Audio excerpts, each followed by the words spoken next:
Nelson Mandela once said, "I either win or I learn." And that's what entrepreneurship is. Hi, I'm Troy Evans, and as always, this video is for my daughter and my twin boys. If you are not my daughter or my twin boys, hopefully you will get some useful information out of this as well. And if you do, please take a moment to hit the like and subscribe buttons.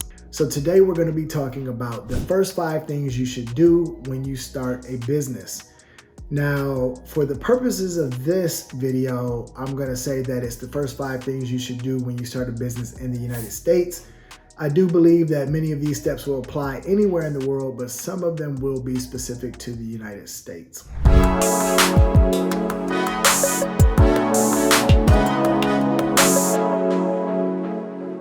Before we dive in, I'm actually going to give you a bonus action step that you should take before you start a business, and that is to get your mind right.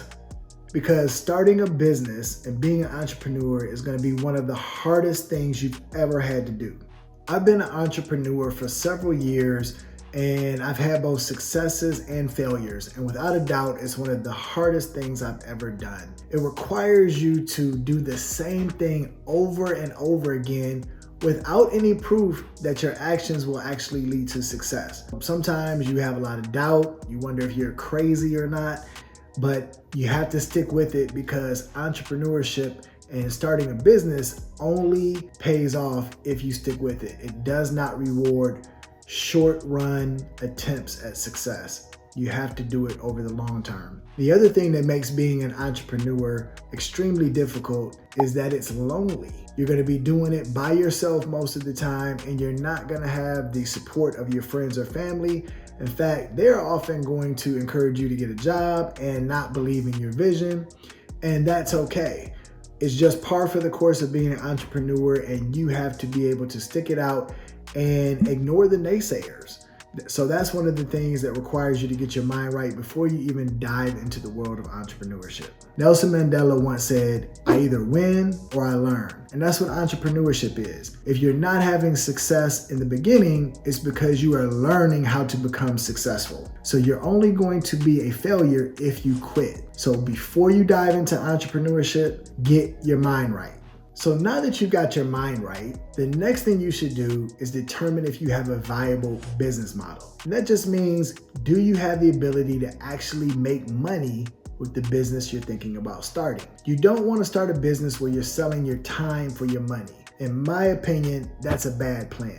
Instead, you want to start a business where you have the ability to scale and grow. You do this by leveraging the efforts of others and by putting systems in place. Once you have that in place, your business can grow and you can start making money when you're not in the office, when you're not at the store. So you can make money when you're on vacation, you can make money when you're sleeping. And most importantly, this gives you the opportunity to sell the business or to exit through maybe even an IPO or some other exit strategy.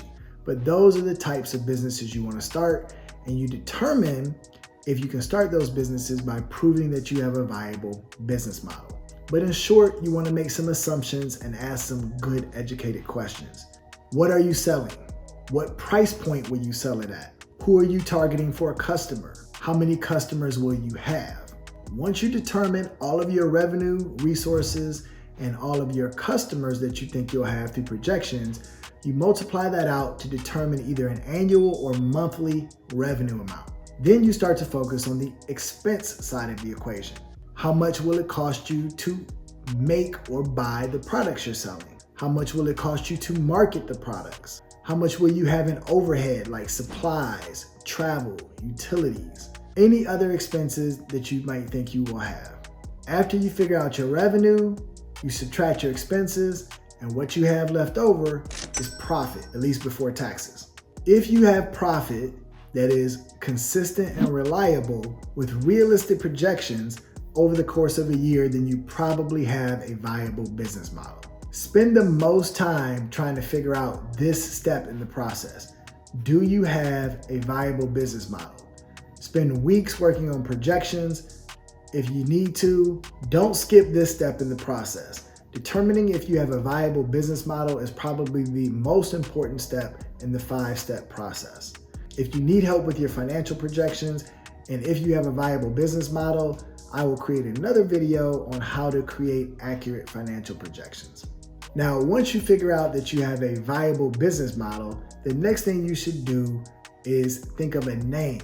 The way I like to think of a name is actually by determining if the URL and social media handles are available. Once you determine what the name of your business is going to be, you've reserved the URL, and you've acquired the necessary social media handles, it's time to actually form the business. Now, in most states, you can do this yourself by simply reaching out to the Secretary of State. I myself like to use third-party vendors to do this, like LegalZoom or some other entity. They cost a little bit more, but they do expedite the process, so you have to determine whether or not you want to spend a few $100s to use a third party or do it yourself for less. You'll also have to determine what type of business you need to form.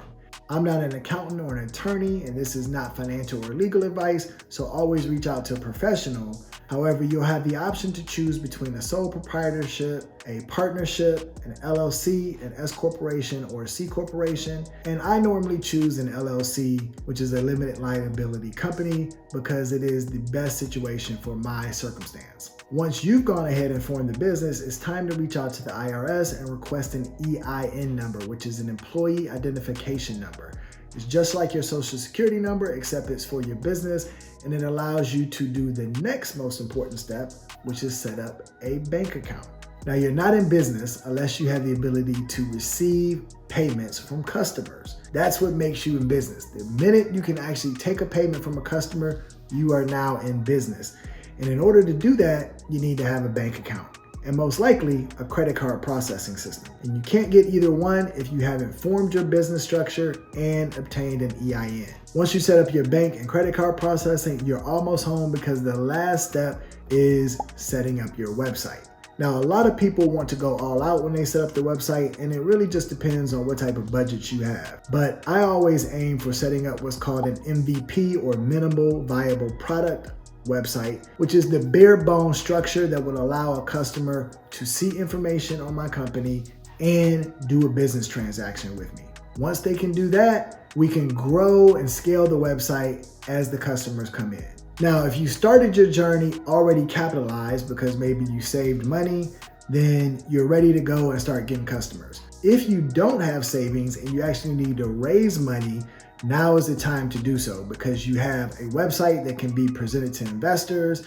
You already have a bank account where you can receive the investment. You have the proper legal entity set up. You have all the necessary things in place to make a viable case to investors. Either way, these are the first 5 things you should do after you get your mind right if you're going to start a business. Hopefully this information was helpful for you. If you have any questions, just leave a comment below and I'm happy to respond.